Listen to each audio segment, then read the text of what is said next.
Midi, begitu orang menyapa. Nama aslinya Tarmizi Abdul Hamid, sang kolektor benda kuno.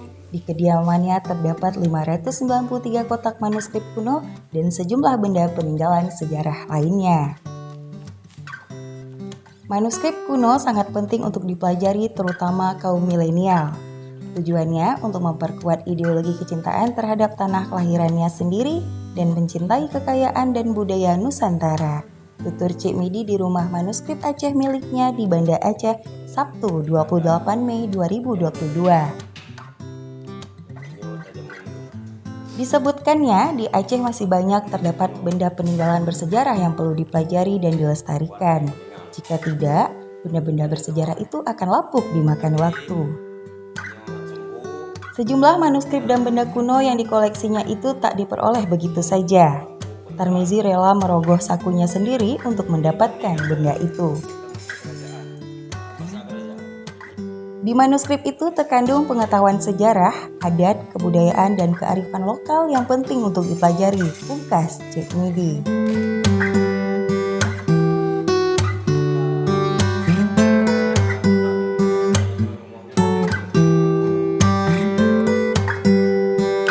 Berikut wawancara khusus Aceh Time TV bersama Tarmizi Abdul Hamid atau yang lebih akrab disapa Cik Midi.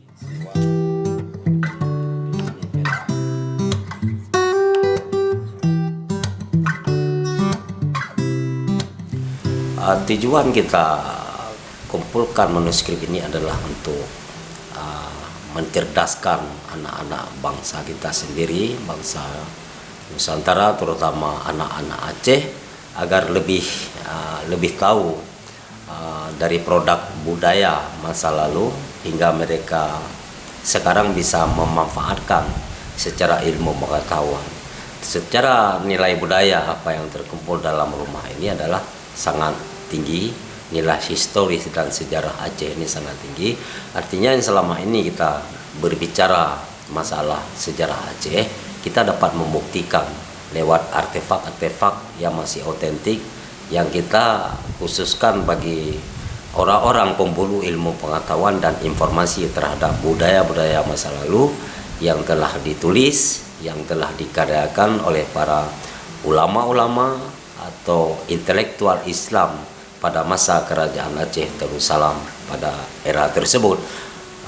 Di samping itu, manuskrip ini perlu sekali, sangat penting di dunia pendidikan, terutama dunia pendidikan sejarah dunia. Ini adalah sebagai barang bukti otentik sejarah yang dapat kita hadirkan. Artinya teori-teori yang selama ini dikembangkan tentang sejarah Aceh, namun ketika kita berhadapan dengan artefak atau benda yang berhubungan dengan teori tersebut, masih ada dan masih bisa dilihat peninggalan masa lalu, umumnya pada abad ke-16, 17, 18, dan 19 sampai ke-20 masih kita sediakan sebagai bukti dari teori tadi untuk menjadikan ilmu pengetahuan bagi anak-anak, bagi cucu-cucu kita, bagi saudara-saudara kita yang lain untuk mengembangkan sebuah produk kebudayaan Aceh yang sangat luas ini, yang sangat bersejarah ini, untuk dihadirkan kepada nusa dan bangsa, terutama Aceh sendiri, dan menjadi platform ilmu pengetahuan bagi generasi kekinian untuk menjadi bahan baku ilmu pengetahuan untuk dia sekarang dan untuk yang akan datang.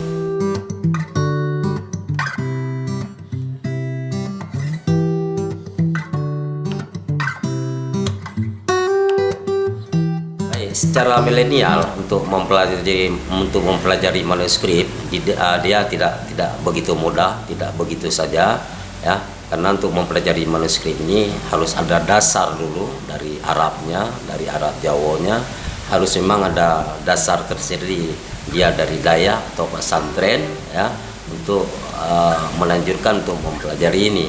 Untuk mempelajari dari sebuah manuskrip ya, karena dia berdasarkan teks catatan paling lama ini adalah dipelajari memang orang-orang yang khusus sudah belajar di filologi ya, baik belajar secara non formal maupun formal di universitas-universitas baik di Aceh maupun di luar negeri, itu sudah luar biasa. Tapi untuk milenial apa yang kita lihat sekarang ini tidak mudah untuk memahami sebuah manuskrip. Jangankan kita bilang manuskrip, untuk benda-benda bersejarah lain mereka tidak tahu. Karena memang untuk kita membuktikan, menghadirkan benda-benda tersebut selama ini ke hadapan mereka memang agak langka, agak susah, karena barang-barang tersebut banyak yang hilang, banyak yang tidak ada lagi karena faktor alam, faktor bencana dan sebagainya. Saya mengharapkan kepada pemerintah kita sendiri, artinya para milenial ini, produk budaya yang dihadirkan berupa apa yang bisa dikonsumsikan oleh milenial ini harus ada. Ketika kita melarang budaya-budaya lain untuk hadir di Aceh berupa apapun bentuknya yang dapat merugikan para milenial itu sendiri, namun kita punya solusi tersendiri. Produk-produk dari budaya ini yang dikemas begitu baik sehingga para milenial ini dapat menerima informasi yang kita sajikan ini. Tujuannya apa? Tujuannya untuk memperkuat ideologi kecintaan dia terhadap tanah kelahirannya dan keturunan dia sendiri, yaitu Aceh. Ya, seberapa penting itu buat kaum milenial ini? Sangat penting untuk yang akan datang, untuk ilmu pengetahuan sangat penting, karena di sini menyimpan seluruh isi kandungan dan informasi tentang budaya, sejarah, kearifan lokal, adat, dan semua yang berkaitan dengan kehidupan dia sehari-hari, ya, ini ada di manuskrip semua. Nasihat-nasihat agama, syair tertentu, dan bahan baku untuk kepentingan sehari-hari sangat tersedia dalam manuskrip. Sehingga apapun, setinggi apapun ilmu dia, tapi kebudayaan lokal, ya, harus kita pelajari. Kalau orang tidak tahu budaya lokal sendiri, sejarah tentang daerah dia sendiri, buta, berarti kecintaan dari ideologi dari bangsa tersebut tidak ada, miskin sekali. Oleh karena itu, untuk memperkuatkan, untuk memberi semangat kepada milenial sekarang untuk mencintai daerah dia sendiri, untuk memperkuat harkat martabat dia sendiri, ya, pelajarilah artefak-artefak peninggalan warisan masa lalu yang menjadi produk budaya untuk dia sekarang, untuk memperkuat ideologi kecintaan daerah dia itu sendiri.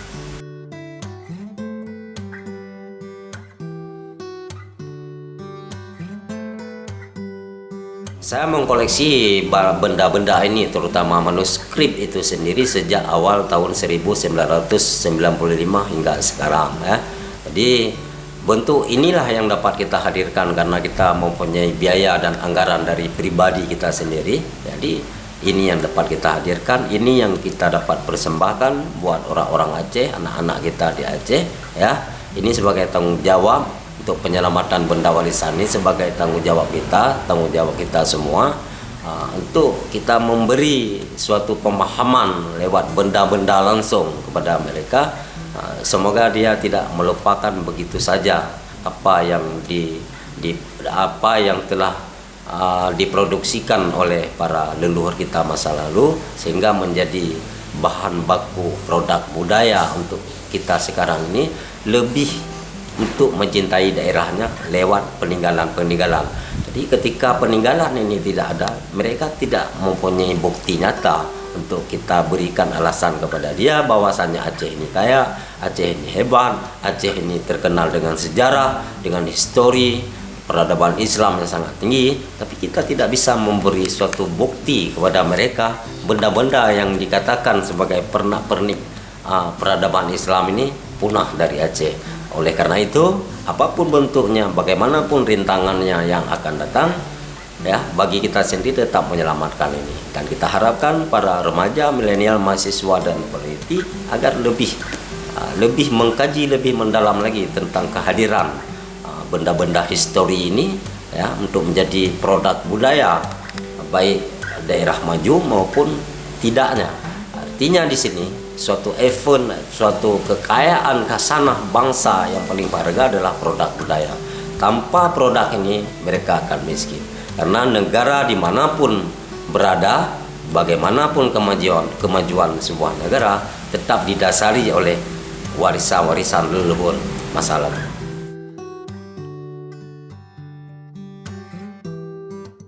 Kita dalam mengoleksi benda-benda langka ini banyak sekali kendala. Yang pertama, kendala materi kita yang sangat terbatas karena pribadi yang kita pakai. Jadi kita memelihara benda-benda ini tidak begitu saja.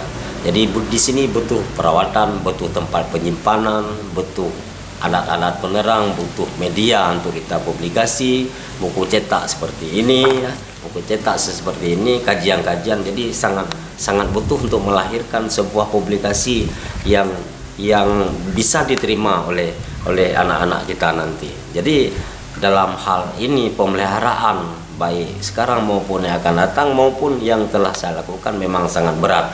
Namun begitu kita harus lalui, bagaimana pahitnya harus kita lalui demi mencintai dari sebuah benda warisan untuk kita persembahkan kepada negeri yang satu-satunya negeri yang diberi izin untuk bersyariah di Nusantara ini, Aceh. Ya, kita memberi bukti, artinya tidak ada alasan bagi siapapun untuk melarang di Aceh dalam mengembangkan kajian-kajian ilmu pengetahuan, apalagi dengan Islam. Karena benda-benda pada warisan-warisan pada masa lalu yang telah dikaryakan oleh para leluhur kita, intelektual Islam, ya kita hadirkan sekarang, kita membacakan lewat karya-karya mereka berupa tekstual manuskrip, kemudian benda-benda yang harus digaji, baik batu nisan maupun dinar dirham dan sebagai mata uang Aceh, maupun benda-benda sebagai bukti-bukti pernak-pernik peradaban Islam yang pernah berjaya pada masa lalu dapat dilihat sekarang walaupun tidak sepenuhnya tidak semaksimal karena kita adalah koleksi dari pribadi. Beda dengan lembaga negara seperti museum, itu sudah punya anggaran khusus, anggaran besar. Nah, kita tidak demikian. Kita ada kemampuan untuk mengoleksi benda-benda bersejarah ini yang dapat kita persembahkan, itulah sebagai tanggung jawab sebagai anak Aceh.